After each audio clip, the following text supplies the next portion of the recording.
Good morning.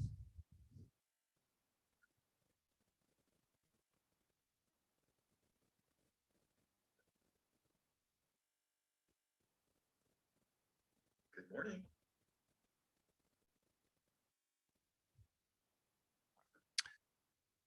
It is Tuesday, August 10th. Where's the time going? Summer's zooming by. School is starting. Shirley, good morning. Joanne, good morning. Margie, good morning over there in Valpo. Katie, good morning.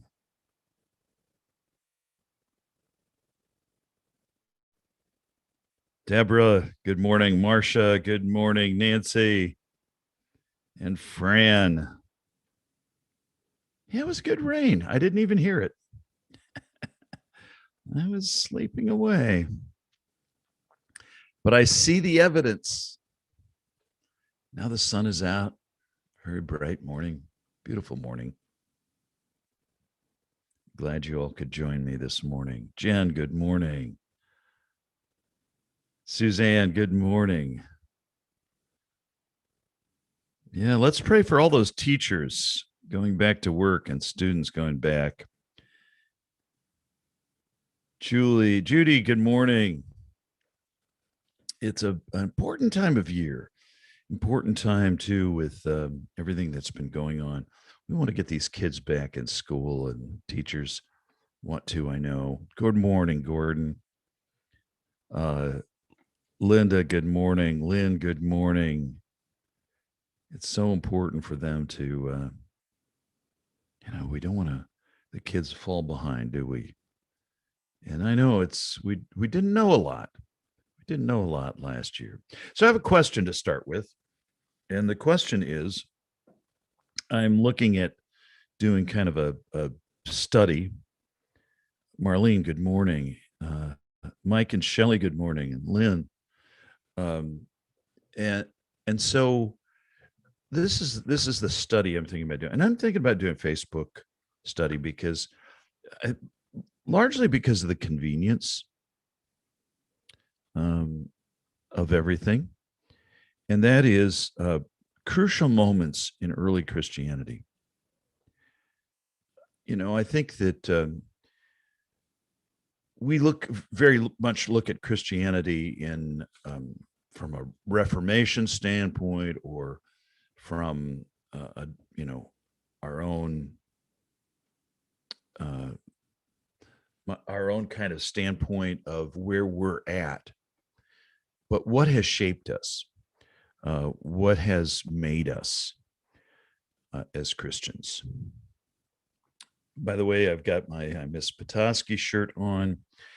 I went to middle school in Petoskey, and one of my favorite towns.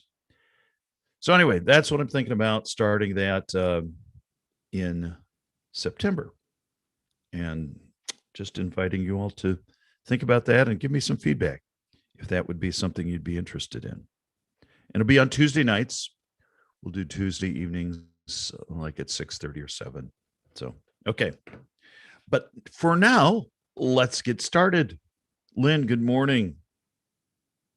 Steve, good morning. Annette, good morning. Good to have you all on. Good morning and welcome to Hope is Everything, August 10th, 2021. Our reading today is from Philippians chapter 2, verses 3 and 4. In humility, value others above yourselves, not looking to your own interests, but each of you to the interest of others. One of my favorite qualities of Jesus is the way he responded to interruptions. I've always tried to see how interruptions can be God moments, but it's hard sometimes, especially when you have a goal or a deadline to meet. Read the Gospels and try to count how many of the stories involve Jesus being interrupted.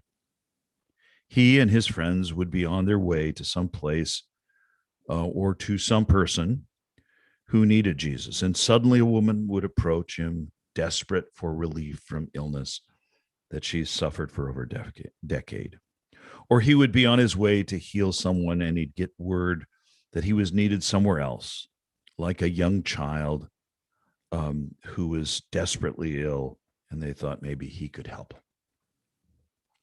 Most of us get frustrated by interruptions because we think they get in the way of real work we're supposed to be doing. But Jesus never seemed to see it that way. When Jesus experienced interruption, he saw people. People were his mission. Loving people wasn't something on Jesus' to-do list or something to squeeze into his schedule when he had time. His whole life was about loving people. And whoever was in front of him was the most important person to him in that moment. The only time he didn't do that was when he needed time away with his Father.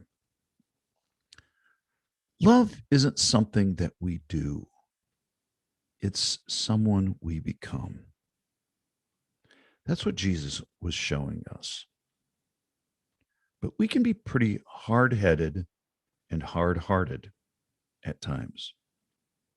We will know love is transforming our life when we see how we respond to the interruptions in our day. What's really happening internally and emotionally comes flowing out when we're pressed and in the middle of something urgent and we get interrupted. Those moments reveal what we're made of. For Jesus, those moments revealed his deep, abiding love that God wanted us to know. So, more than a goal to achieve, let's let Jesus transform us in our inner being to become like him. Perhaps then we'll stop seeing interruptions and resenting interruptions and start embracing them as possibilities. So look for moments of love in the midst of your interruptions, and you'll be like Jesus for someone. So, when I think about this, prepare to be interrupted, right? Just prepare for it. In fact, in your scheduling, build time into your schedule to be interrupted. And if you're not, you'll also have time to breathe, to pray, to think, to relax, and be thankful.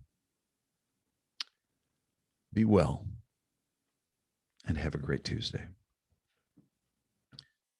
God's blessings to you. Thanks for joining me this morning, and may you find your interruptions today to be God moments. And thanks again for the hearts, the thumbs up, but most of all, thanks for pressing that share button. Be well, everybody. God's blessings.